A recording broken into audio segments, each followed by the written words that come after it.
What's good, guys? Shocking news as Ilkay Gundogan might be leaving Barca. Yes, it's true. The reports are saying it. And Ferran Torres, my opinions on him and Hansi Flick's decision so far and what I think is happening at the club, I'm going to talk about it. Like, comment, subscribe. Subscribe if you haven't. And road to 200 subs continues. But let's get into it. So, yes, Ilkay Gundogan might be joining Manchester City. Just 1 year ago, he left them.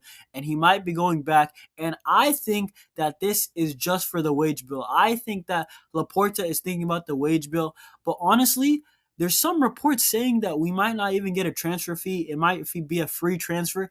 At that point, I'd rather keep Gundogan, to be honest. Pedri, Gavi, all these guys, Frankie de Jong, recovering from injuries, are becoming injury prone. We need bodies in the midfield.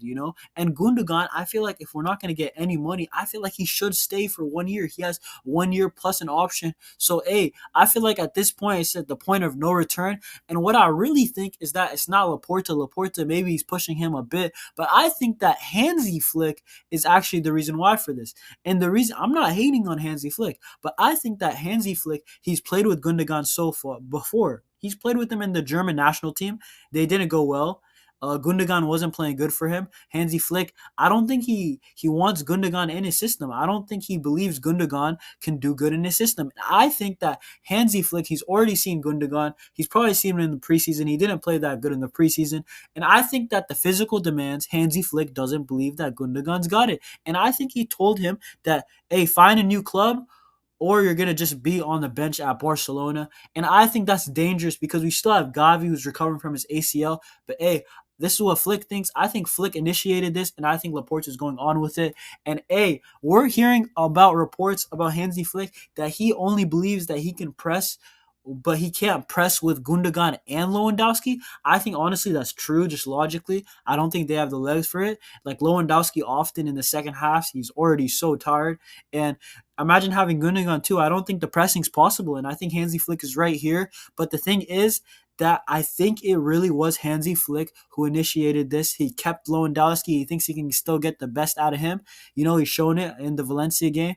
But the thing is, I think Gundogan is leaving because of Hansi Flick. And I think Lewandowski and Ter Stegen were also in the similar position of Gundogan initially, but it looks like Hansi Flick's going to count on both of them, and we're going to need these guys to ball out. Let's be honest, guys. And the next thing I want to talk about is why is it that Gundogan is getting forced out by the club, but not Ferran Torres? Like, it doesn't make sense to me. Ferran Torres has not been worth the money what we paid for, 50 million. No, that he's not been worth 50 million. Let's be honest. He's been worth maybe 30, 35 at most.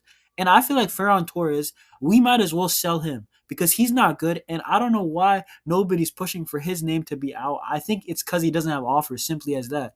But honestly, I'm just disappointed because let's be honest, Rafinha, everybody wanted to cash out on Rafinha.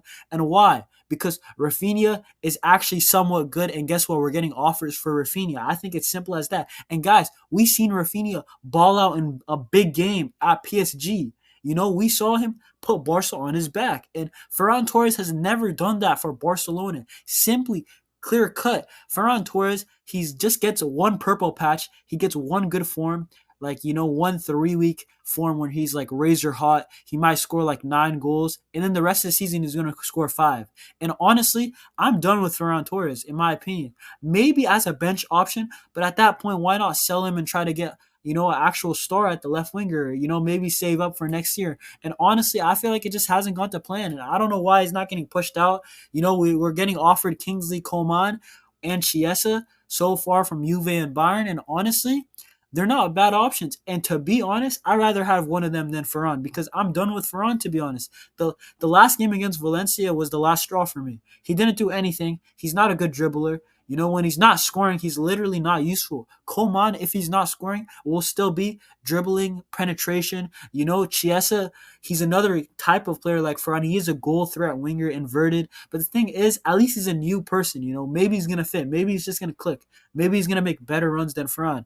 And I don't know about Chiesa, but Coleman on loan doesn't sound too bad. The only thing is that he is injury prone. and I'm gonna do a new video soon on who I think we should actually be getting. But hey, let's move on to this. Inigo Martinez also, he was getting pushed out the club. Gundogan, and I'm saying, why is Ferran not getting the same treatment? It doesn't make sense for me. Inigo, in my opinion, if we make money off him, I don't think we are. So I think we might as well keep him. I don't think he has offers either. And I think Inigo, I just don't think he can start either. I wanted to point that out because in the last game, I feel like he was one of our worst players, and I felt like he just caused panic at the back. And I think Gundogan, sure, he's not going to fit the system anymore. Cool. But Hansi Flick doesn't want him. Okay. But now at this point, it just seems kind of risky. It feels like a gamble, where you're gambling on Casado and Bernal to be good at this point. I feel like Bernal is going to get more minutes than expected. And I feel like Gundogan, then we got to get a fee, man. Let's get 15 million at least. And, you know, what I also want to say is that Vitor Roque, Frank Kessie, Pierre-Emerick Aubameyang, all these guys, when they played bad, they're getting pushed out the club. Roque might leave to Real Betis on loan or Sporting Lisbon, and I feel like, all right, cool. You wanna play hardball, you want to be a tough club, but it doesn't apply for Ferran Torres, and this is why I don't understand. And Kessié, we did the same thing what we're doing with Gundogan to him, and I feel like we're doing too much financial decisions. Let's talk about the footballing side because okay, Kessie wasn't amazing for Barca. Vitor Roque wasn't amazing for Barca. Cool. They haven't really kicked on like that. But Pierre-Emerick Aubameyang, he balled out for us. Let's be honest, guys. He was an absolute brilliant player. 14 goals in half a season. Pierre-Emerick Aubameyang, he only left because Chelsea put in a 12 mil bid and we got him for free. So we just sold Aubameyang for profit purely. That was the only reason why. And I feel like that's not a footballing decision because Aubameyang, 12 mil is not worth it. He can bag 25 goals. And I feel like that's just not smart. And I think that Gundogan, I really believe he's going to leave because this guy also is coming. Danny Olmo, he's coming in. He's going to be sharp soon. And I think Hansi Flick, once almost fit and ready to play, I think Gundogan's going to be gone for sure. And Flick, he likes Olmo. Apparently it was his priority signing. And I think this is the end of Gundogan, guys. I'm going to be honest. And my point with Ferran Torres, I'm not hating, but I'm just reiterating this point.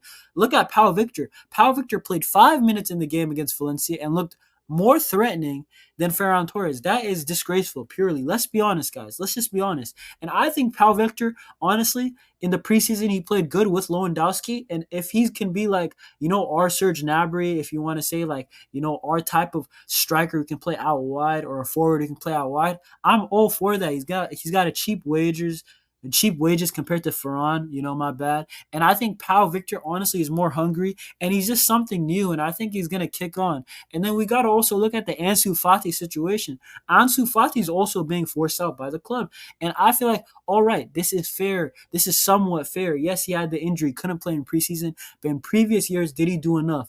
Maybe not. Let's be honest, guys. At Brighton, did he do enough? Not really. Let's be honest, guys. But how come this doesn't apply with Ferran? Because I think Ansu Fati or Ferran's going to leave, and I think it's going to be Fati. And I feel like the left wing position is going to be Ferran and maybe Coleman on loan. And I just feel like, let's be honest. Okay, Coleman's coming in. Cool. But why not Ferran? Why don't you let him go? Like, I just feel like it's not really fair. And I feel like, hey, man, Ferran, you got 2 more games.